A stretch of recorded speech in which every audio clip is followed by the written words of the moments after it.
सिंह स्वागत करती हूँ आपका आपके अपने चैनल टारगेट विद हिंदी पर। तो दोस्तों, आज से हम शुरू करने जा रहे हैं हिंदी साहित्य के मोस्ट इम्पोर्टेंट क्वेश्चंस की सीरीज़। इस सीरीज़ के माध्यम से हम हर एक टॉपिक को क्लियर करते चलेंगे। हर एक क्वेश्चन एग्ज़ाम के पॉइंट ऑफ व्यू से मोस्ट इम्पोर्टेंट होगा, चाहे वह टीजीटी हो, PGT, LT grade, net, JRF, super TET, यानी प्रत्येक प्रतियोगी परीक्षा के लिए। आज हम आपके सामने लेकर आए हैं 30 का पीस, यानी कि 30 मोस्ट इम्पोर्टेंट क्वेश्चंस की संख्या हम बढ़ा सकते हैं लेकिन कम नहीं कर सकते। इस तरह हमसे जुड़कर आप एक महीने में 1000 प्लस क्वेश्चन कवर कर सकते हैं। तो बिना समय को व्यर्थ गवाए शुरू करते हैं। वीडियो को पूरा अवश्य देखें, पसंद आने पर लाइक एंड शेयर अवश्य करें। साथ में अगर आप हमारे चैनल पर नए हैं तो प्लीज़ चैनल को सब्सक्राइब करें और बेल आइकन के बटन को अवश्य प्रेस करें, जिससे हमारे आने वाली हर एक वीडियो का नोटिफिकेशन आपको मिल सके। सीरीज़ के साथ साथ हम डेली एक क्विज़ भी रहेंगे, साथ में समय समय पर ट्रिकी वीडियो भी हम आपको प्रोवाइड कराएंगे।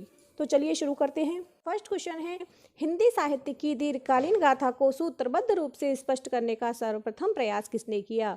तो इसका सही आंसर हो जाएगा गारसा द तासी। गारसा द तासी ने फ्रेंच भाषा में हिंदी साहित्य का इतिहास लिखा, जिसका नाम है इस्त्वार द ला लिटरेट्यूर एंदुई ए हिंदुस्तानी। इस इतिहास ग्रंथ को लिखकर उन्होंने हिंदी साहित्य की दीर्घकालीन गाथा को सूत्रबद्ध रूप से स्पष्ट करने का सबसे पहले प्रयास किया।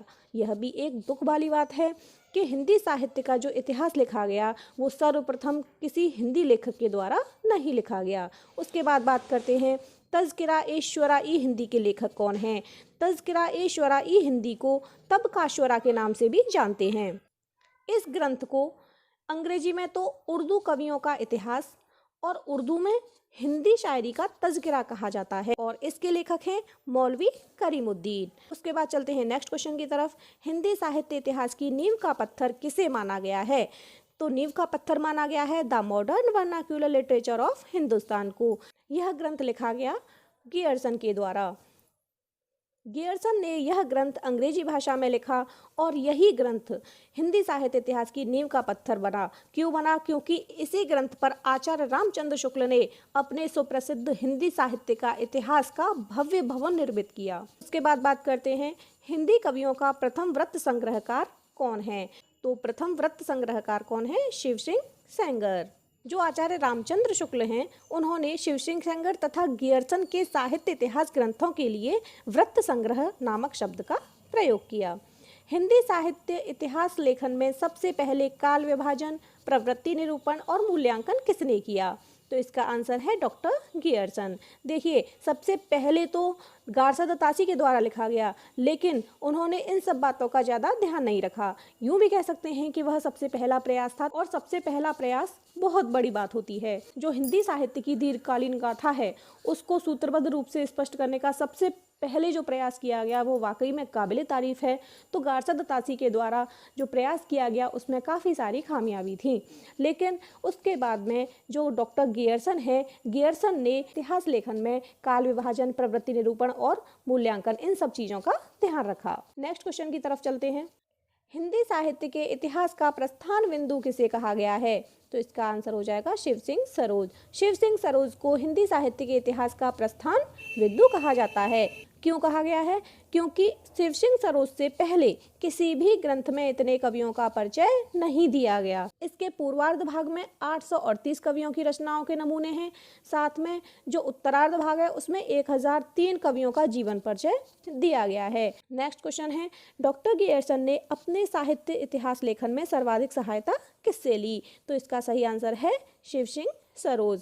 जो डॉक्टर गियर्सन हैं उन्होंने शिव सिंह सरोज से सर्वाधिक सहायता ली। जो डॉक्टर गियर्सन का ग्रंथ है modern vernacular literature of Hindustan, इसमें 951 कवि हैं। 951 कवि में से 886 कवि शिव सिंह सरोज से लिए गए हैं। तो आप कह सकते हैं कि डॉक्टर गियर्सन ने शिव सिंह सरोज से सर्वाधिक सहायता ली। उसके बाद है, मिश्र बंधु विनोद में हिंदी साहित्य के इतिहास को कितने भागों में विभाजित किया है? तो मिश्र बंधु विनोद में मिश्र बंधुओं ने हिंदी साहित्य के इतिहास को 5 भागों में विभाजित किया है। हिंदी नवरत्न के लेखक कौन हैं? तो हिंदी नवरत्न के लेखक हैं मिश्र बंधु। मिश्र बंधु 3 सगे भाई थे, गणेश बिहारी मिश्र, श्याम बिहारी मिश्र और सुखदेव बिहारी मिश्र। ये मिश्र बंधु के नाम से रचना करते थे। वियोगी हरि को ब्रजमाधुरी सार का संपादन करने की प्रेरणा किससे मिली? तो वियोगी हरि को ब्रजमाधुरी सार के संपादन की प्रेरणा मिली पंडित राधाचरण गोस्वामी जी से। आचार्य रामचंद्र शुक्ल का साहित्य इतिहास ग्रंथ हिंदी शब्द सागर की भूमिका के रूप में किस नाम से प्रकाशित हुआ था?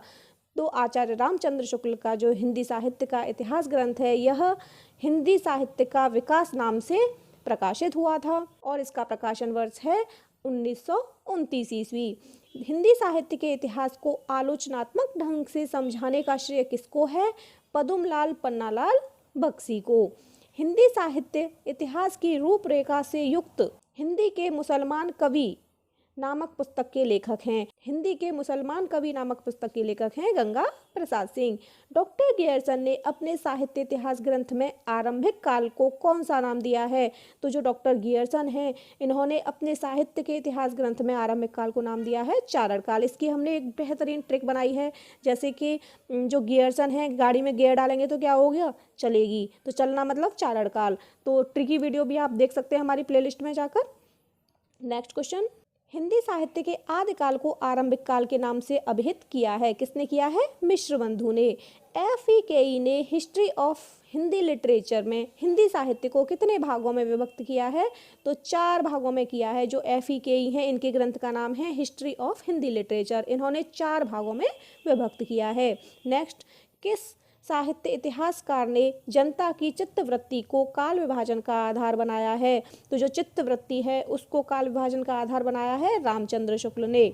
जो आचार्य रामचंद्र शुक्ल हैं वह जनता की चित्तवृत्ति को ही हिंदी साहित्य का इतिहास मानते हैं। यानी कि जैसी जनता की चित्तवृत्ति होगी वैसा ही हिंदी साहित्य होगा। जैसे जैसे जनता की चित्तवृत्ति में परिवर्तन होगा उसी तरह से साहित्य के लेखन में भी परिवर्तन होता चलेगा। तो इस तरह से जनता की चित्तवृत्ति को काल विभाजन का आधार बनाया था रामचंद्र शुक्ल ने। हिंदी साहित्य के आरंभिक काल का सर्वाधिक उपयुक्त नाम है वह है आदिकाल, जो कि आचार्य हजारी प्रसाद द्विवेदी द्वारा दिया गया। नेक्स्ट क्वेश्चन की तरफ बढ़ते हैं। आचार्य रामचंद्र शुक्ल ने अपने साहित्य इतिहास ग्रंथ में लगभग कितने वर्षों तक के साहित्य पर प्रकाश डाला है? तो उन्होंने अपने साहित्य इतिहास ग्रंथ में 950 वर्षों के साहित्य इतिहास को समेटा है। उसके बाद आता है 20 क्वेश्चन, हिंदी के आदिकाल को सिद्ध सामंत युग किसने कहा? तो राहुल सांकृत्यायन ने। आदिकाल का विशद विश्लेषण करने का श्रेय है हजारी प्रसाद द्विवेदी को और हजारी प्रसाद द्विवेदी ने ही आदिकाल का नामकरण किया। आदिकाल को अपभ्रंश काल कहा है चंद्रधर शर्मा गुलेरी ने। आदिकालीन साहित्य का प्रमुख रस क्या है? आदिकालीन साहित्य का प्रमुख रस है वीर। वीर रस की प्रधानता के कारण ही आचार्य रामचंद्र शुक्ल ने आदिकाल को वीरगाथा काल का नाम दिया था। आचार्य रामचंद्र शुक्ल ने आदिकाल के तृतीय प्रकरण में किसका विवेचन किया है? तो आचार्य रामचंद्र शुक्ल ने आदिकाल के तृतीय प्रकरण में वीरगाथा काव्य का विवेचन किया है। हिंदी का सबसे प्राचीन छंद है हिंदी का दोहा। नेक्स्ट क्वेश्चन है, आचार्य शुक्ल ने आदिकालीन कृतियों पर विचार करते हुए कितने ग्रंथों को प्रामाणिक माना है? आचार्य रामचंद्र शुक्ल ने 12 ग्रंथों को प्रामाणिक माना है। नेक्स्ट है, आचार्य रामचंद्र शुक्ल ने आदिकाल के द्वितीय प्रकरण को क्या कहा? तो द्वितीय प्रकरण को क्या कहा है? अपभ्रंश काव्य। नेक्स्ट है, हिंदी साहित्य के इतिहास में दोहरे नामकरण की प्रवृत्ति किसने आरंभ की? तो हिंदी साहित्य के इतिहास में दोहरे नामकरण की प्रवृत्ति आचार्य रामचंद्र शुक्ल ने आरंभ की। जैसे उन्होंने सबसे पहले वीरगाथा काल का नाम दिया और बाद में आदिकाल का नाम दिया। उसके बाद जो पूर्व मध्यकाल है उसको भक्ति काल का नाम दिया और उसके बाद में पूर्व मध्यकाल का नेक्स्ट रीतिकाल को उन्होंने उत्तर मध्यकाल का नाम भी दिया और रीतिकाल को भी, और आधुनिक काल को उन्होंने गद्यकाल का भी नाम दिया। इस तरह से उन्होंने दोहरा नामकरण किया। अपभ्रंश के प्रथम महाकवि कौन थे? तो अपभ्रंश के प्रथम महाकवि स्वयंभू को अपभ्रंश का वाल्मीकि कहा जाता है क्योंकि उन्होंने अपभ्रंश के आदि काव्य की रचना की। अपभ्रंश का आदि काव्य है पौंचर्यु। डॉक्टर भयानी ने स्वयंभू को अपभ्रंश का कालिदास भी कहा है। नेक्स्ट और लास्ट क्वेश्चन है, 84 सिद्धों में प्रथम सिद्ध कौन है? तो 84 सिद्धों में प्रथम सिद्ध है सरहपा को राहुल सांकृत्यायन ने हिंदी का प्रथम कवि भी माना है और इनकी रचनाओं का संपादन राहुल सांकृत्यायन ने दोहा कोश के नाम से किया। तो इस तरह से है तो 30 का पीस, लेकिन आपके 30 नहीं बल्कि 50 से ज़्यादा क्वेश्चन कवर हुए होंगे। अगर आपको हमारी ये सीरीज पसंद आई हो तो please like, share and channel को सब्सक्राइब अवश्य करें। मिलते हैं एक न्यू 30 के पीस के साथ। धन्यवाद।